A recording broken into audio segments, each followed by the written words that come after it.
More than a decade ago, a few years before the first ever popular Warcraft 3 mod that eventually became the first ever MOBA called Dota was released and became highly recognized by the gaming community, there was another popular Warcraft 3 mod that was called Azure Tower Defense, though this wasn't the first of its kind. The game has evolved into many variations over the years, and fast forward to today, Mobile Legends has decided to include a new game mode. The game totally strays away from the MOBA genre, and its objective is to prevent enemy heroes and minions from dealing damage to you. And by that I mean prevent them from gaining passage to the very end of the maze. Hey everyone, what is up? Walang kukurapin, it's your go-to guy, Erwin. Today we're gonna talk about the latest game inclusion, Chess Tower Defense, or chesstd in short. Winnovate Gaming.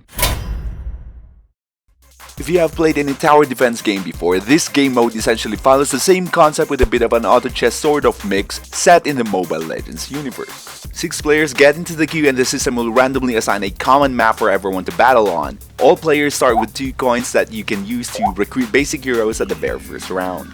Like I said earlier, each player's goal is to hinder enemies from reaching the player at the end of the maze. Doing so will prevent the enemy from dealing damage. All players start at 100 health, and the last man who is still alive in the end will stand out as the winner. Our heroes have roles, something I believe we're very much familiar with. In chesstd, each hero is also attached to a faction, not just a role. Factions comprise of Mortal, Elf, Scarlet Shadow, Cyborg, Beast, Oracle, Royal, Undead, Celestial, and Abyss. When you get members from a certain faction or a role together in your composition, you create a synergy. Synergies create special battle effects that will help your towers take down attacking heroes and minions.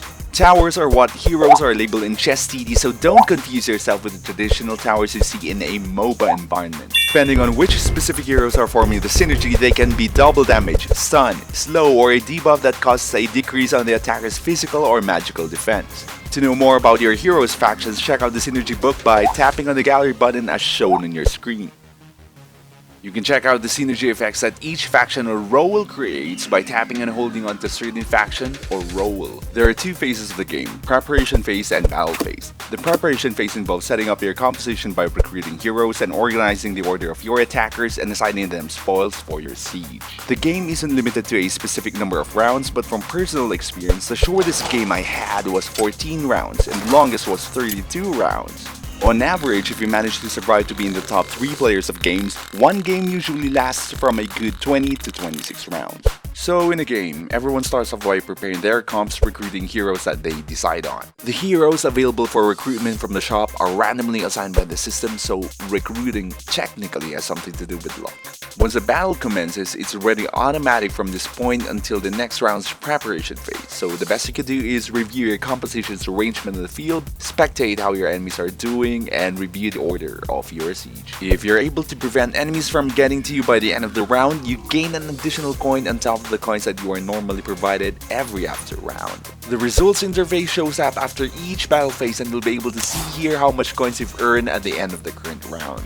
You can choose to purchase more heroes or speed up your experience by tapping on the level up button on the next preparation phase. If you don't see a hero card you like, tapping on the refresh button will shuffle a new set of cards for you to choose from. Purchasing 3 instances of the same hero levels up that specific hero. When the hero levels up, its overall attributes significantly increase, making it more effective in stopping attackers and essentially tougher to defend against at the same time. The maximum level that you can achieve for a hero is 3 stars. Should you feel the need to free up space from your card selection, or should you feel the need to dispose of other heroes that you think you may not need anymore, you can simply tap on the sell button as shown on screen. The process repeats over and over until one is left standing. Eliminated players may choose to stay and watch over other players defend the field, or they could simply leave and join the queue for another game. This is a fun game to play, especially when the lag starts kicking in and you feel that you won't be able to enjoy the MOBA mode that much, or if you're doing something else and want to play at the same time, this is the game for you.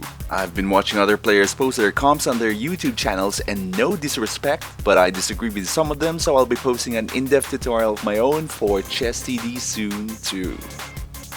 I hope you guys enjoyed the video. Don't forget to leave a comment, hit like and subscribe, and make sure you hit the notification bell to see more videos like this one. Until next time, once again, my name is Erwin, and I'm gonna see you in the next video.